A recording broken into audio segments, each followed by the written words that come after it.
नदी। चलो सही बताए। जो बाद में बदलकर चंगेज खान हो गया।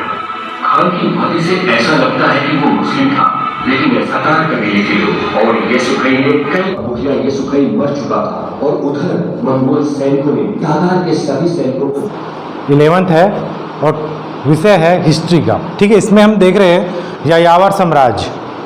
यायावर साम्राज्य का जो फैलाव था मंगोल तक का था, मगर वो किस प्रकार से विश्व की है उसको कब्जे में कर लेता है। कितना परसेंट कब्जे में किया रहता है?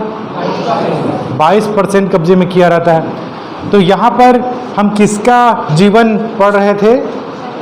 Genghis Khan. चंगेज खान के बारे में बताया जाता है, जैसे कि इसमें दिखाई दिया होगा कि जो पैदा हुआ तो उसके हाथों में क्या था? खून का धब्बा था, है ना। तो रियल में कौन कल्पना करता है कि आने वाले समय में काफ़ी अधिक विजेता बनेगा, इसका जो तलवार है हमेशा खून की प्यासी रहेगी। उसकी माँ का क्या नाम रहता है ना। मगर आपको यहाँ पर याद रखना है कि उनके जो पिता का नाम क्या था? क्या था? यसुघई। और यसुघई को कौन स्लो पॉइजन देता है? दातार कबीले के लोग। किस कबीले के लोग देते हैं? दातार कबीले के लोग देते हैं। तो यहाँ पर वो क्या पॉइजन बहुत तुरंत, मतलब जो दावत में बुलाया जाता है, क्योंकि यसुघई का जो ससुराल होता हो उस जगह उसको बुलाया जाता है और वो खाता है, क्या वो तुरंत मर जाता है? उसका असर कितने घंटे बाद होता है? 20 घंटे बाद होता है। और बाद में वो अपने कबीले में आता है।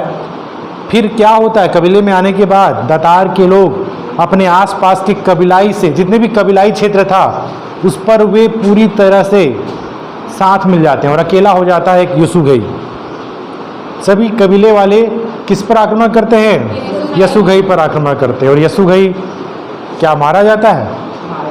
मारा जाता है। तो यहाँ पर चंगेज खां किस प्रकार से उसका जो बचपन का जीवन है काफ़ी संघर्ष में बीता, किस प्रकार से उसको अपना जीवन बचाने के लिए उसकी जो माँ है किस प्रकार से हेल्प करती है, देखिए। ठीक है, यहाँ पर यूसुफजई चंगेज खां का पिता मारा जाता है।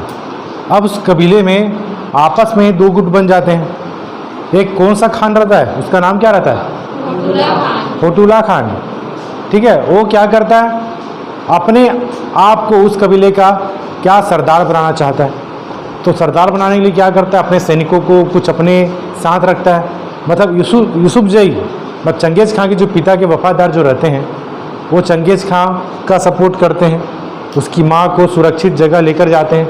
वो जानते हैं कि चंगेज खां भी छोटा है और फतुल्ला खान क्या करेगा? उसको मार डालेगा, क्योंकि ये एक कबीला में सिर्फ एक ही राजा या एक ही सरदार हो सकता है। उसको मारने का प्रयास करता है। उसको वो पता करता है फतुल्ला खां कि कहाँ है चंगेज खां, और पता चल जाता है तो उस क्षेत्र में जहाँ रहते वहाँ पर आग लगा दिया जाता है। इतना ज्यादा क्षेत्रों में अपना साम्राज्य फैलाऊंगा, ये मेरा वादा है तुमसे। भाई की हत्या कर दी, क्योंकि उसका भाई और उसके बीच हमेशा बहस होता था मुखिया के लिए, है ना। काफ़ी अधिक निष्ठुर हो चुका था चंगेज खां। आसपास के क्षेत्र को लूटता था और टैक्स वसूलता था, और आसपास के लोगों को क्या करता था? सैनिक बनाता था, उनको ट्रेनिंग देता था। धीरे धीरे उसका जो सैनिक है उसकी शक्ति में वृद्धि होती है। उसी बीच उसका जो दोस्त रहता है जमुका, उसका कुछ मैसेज आता है, क्योंकि वह भी एक तरह का कबीले का सरदार रहता है जमुका। जमुका का ये प्रस्ताव रहता है कि हम दोनों मिलकर हम पुनः फिर से सत्ता हासिल कर सकते हैं। तो उस संदर्भ में चंगेज खां क्या करता है, देखिए यहाँ इतने 20,000 सैनिकों की फौज कौन दिया? चंगेज खां को कौन दिया भाई? हाँ, जमुका उसका दोस्त दिया, क्योंकि उसको एक प्रकार का, क्योंकि वो बचपन का दोस्त था उसका। और यूसुफजई का पूरा परिवार को मार दिया गया था, ये पता था, मगर बाद में पता चलता है कि चंगेज खां तो जिंदा है। तो वो क्या करता है कि 20,000 सैनिकों को दे देता है। ठीक है, जमुका किस कबीले का था? करेत कबीले का था। ठीक है, और वह फतुल्ला खान जो था सरदार बन के बैठा हुआ था, है ना, जहाँ पर कौन था? चंगेज खां का पिता। जब जमुका और चंगेज खां की सैनिक आती है और उसको पता चल जाता है कि वो तो फिर वापस आ रहा है, मुझे मारने, कब्जा करने, तो चुपचाप वो भाग जाता है ना, तो क्यों बूढ़ा हो जाता है वो। ठीक है जी, ठीक है। यहाँ पर होतुला खां बूढ़ा हो जाता है, चंगेज़ खां अब तो उसका 20 साल के आसपास एज रहता है, और जो खान था होतुला खान, उसका एज कम से कम 70 के आसपास था। इसका चला जाता है ना, क्या होता देखिए आगे। आखिर इतना बड़े साम्राज्य पर कैसे कब्जा किया, है ना। तो जब यो युद्ध करता था, किसी राज्य को जीतता था, तो वहाँ का खजाना किसको देता था? किस हाँ, सैनिकों में बांट देता था। ठीक है। और परिवार में किसी प्रकार का विद्रोह ना हो, कोई अपने आप को मुखिया ना कहे, इसका क्या करता था वो? जो राज्य जीतता था उसको हाँ, ठीक है, जो राज्य जीतता उसको भाई को दे देता था। क्योंकि ये प्रश्न पूछेंगे चंगेज़ खां कि आखिर इतने बड़े साम्राज्य में कैसे कब्जा किया, तो ये पूछेगा। ठीक है। और अब जितने भी उसके शासन में योग्य थे उसको क्या किया उन्होंने? ऊंचा गद्दी प्रदान किया, और राजा का बेटा राजा बनेगा, ये वाला जो कॉन्सेप्ट है उसको ख़त्म किया इन्होंने, योग्यता पर ही बल दिया इन्होंने। तो यहाँ पर आपको दिखाई दे रहा है जितना जो क्षेत्र है पूरा का पूरा चंगेज़ खां का है, चंगेज़ खां का कब्जा था यहाँ पर। ठीक है। तो इससे प्रश्न पूछे जाते हैं चंगेज़ खां के संदर्भ में। चंगेज़ खां का सैनिक व्यवस्था कैसी थी, ये प्रश्न पूछा जाता है। तो एक प्रश्न तो पूछेगा आपको साम्राज्य क्या है, साम्राज्य। ठीक है। और दूसरा प्रश्न पूछ सकता है हरकारा पद्धति क्या थी। तो हरकारा पद्धति पूछा गया प्रश्न काफ़ी इम्पोर्टेंट हो जाता है। ये सैनिकों में एक नवी संचार व्यवस्था थी, जिसके ज़रिए क्या किया जाता था, जो घोड़े हैं स्वस्थ और बलवान, जो घोड़े जो उसमें अधिक स्फूर्ति होती थी, उसको क्या करते थे, वे रखते थे, और उसके ज़रिए संचार द्रुत गति से, तेज़ गति से एक जगह से दूसरी जगह फैलाया जाता था। ठीक है। तो हरकारा पद्धति एक नवीन संचार पद्धति थी, जिसमें सैनिकों का संचार के लिए घुड़सवारी के जरिए एक स्थान से दूसरे स्थान तेज़ी से संचार को फैलाया जाता था। क्लियर हुआ। और ये जो घोड़े पर जो टैक्स लगाया जाता था, पशुओं के बजाय 10 गुना ज़्यादा इस पर टैक्स लगता था घोड़े पर, उसको बोला गया है कुरकुर टैक्स, कुरकुर टैक्स। ठीक है। और बोट कौन था? बोट चंगेज़ खां का पोता था। तो इस तरह से प्रश्न आपको पूछेंगे, खासकर चीन की महान दीवार का एकीकरण के बारे में प्रश्न पूछेगा। ठीक है। तो ये पूरा मंगोल का जो क्षेत्र है वहाँ पर चंगेज़ खां का साम्राज्य था, और चंगेज़ खां की मृत्यु के बाद किस प्रकार की सैनिक व्यवस्था थी, सामाजिक व्यवस्था कैसी हो गई, राजनीतिक व्यवस्था कैसी थी, इससे प्रश्न पूछते हैं। ठीक है। तो यायावर साम्राज्य में यायावर जो वर्ड है वह है घुमक्कर लोग के कबीले से, है ना। प्रश्न पूछेगा यायावर साम्राज्य, यायावर शब्द क्या अर्थ है? तो यायावर का अर्थ होता है घुमक्कर लोग, जो विशेष संदर्भ में है मंगोलिया क्षेत्र के लोगों पर, क्योंकि वे पशुपालक भी थे, चारागाह के लिए एक स्थान दूसरे स्थान क्या करते, भगते जाते भी थे, और अपने क्षेत्रों पर वो कब्जा भी करते थे। ठीक है। दूसरे कबीलाई वाले का जन्म कब और कहाँ हुआ था, बताओ। 1100 कहाँ हुआ था, किस नदी, मंगोलिया की किस साइड में, उत्तर की दक्षिण, कौन सा नदी था? लड़के बताओ कौन सा नदी का नाम था? हाँ, नहीं जान रहे हो? ओनोन नदी। चलो सही बताए। चंगेज़ खां की मृत्यु कब हुई, लड़के बताओ? 1800, हाँ 1227 में हुआ था भाई। चलिए बताइएगा, लड़कियां बताएं कि चीन की महान दीवार पर अतिक्रमण कब हुआ? बना था, नहीं पूछ रहा हूँ, अतिक्रमण कब हुआ था, है ना। लड़के को पता है 1213। ठीक है। 1213 में हुआ था।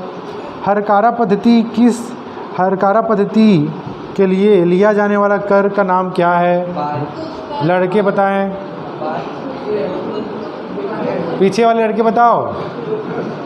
हाँ, क्या कुकुर नहीं है भाई, कुबकुर, बीच में बा कर दो भाई, कुबकुर।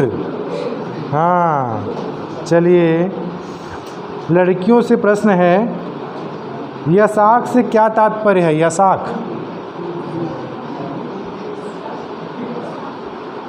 यसाक क्या है?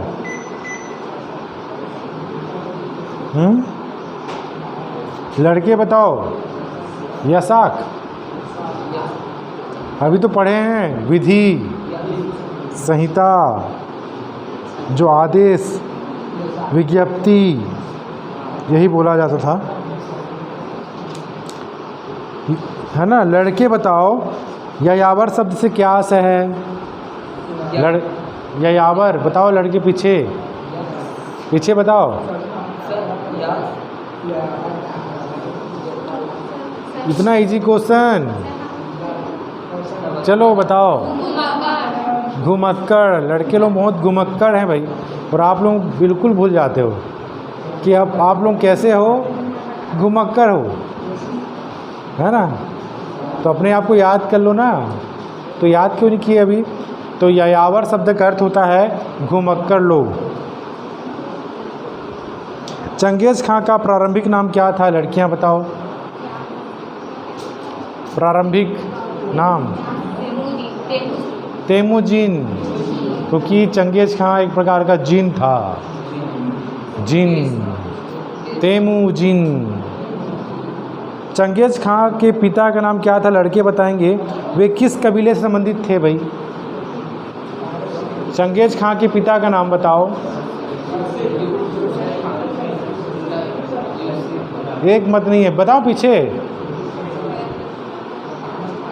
यसुजई। और